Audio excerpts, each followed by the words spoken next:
आज आपण इथे आलो आहे गायमुख नलेश्वर मोकासा तहसील मूल जिल्हा चंद्रपूर इथे आलो आहे आणि इथे शिव मंदिर सुद्धा आहे। आपण बघत असाल इथे गायमुख चंद्रपूर जिल्ह्यातील एक गायमुख हा पुरातन काळातील एक शिव मंदिर आहे आणि सुप्रसिद्ध मंदिर आहे।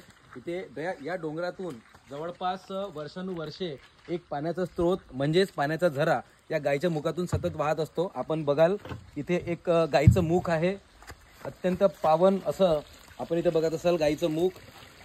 सतत या गायीच्या मुखातून पाणी वाहत असतो। आज आम्ही इथे एक धावती भेट म्हणून इथे आलो आहे आणि इथे आपण बघा डावीकडे माझ्या शिव मंदिर सुद्धा आहे आणि अत्यंत पुरातन आहे। आणि हे बघा इथे काही मूर्त्या पण ठेवलेल्या आहेत, अत्यंत पुरातन मूर्त्या दिसतात आपल्याला। काही मूर्त्या खंडित झालेल्या आहेत, काही मूर्त्या चांगल्या आहेत आणि इथे बाकी इतर सुद्धा देवदेवतांची काही मूर्त्या आहेत।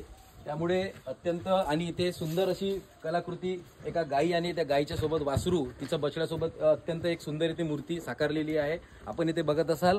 आणि इथे भरपूर निसर्गाने रमलेलं हा एक गायमुख आहे, आपण इथे अवश्य यावे, भेट द्यावी। धन्यवाद।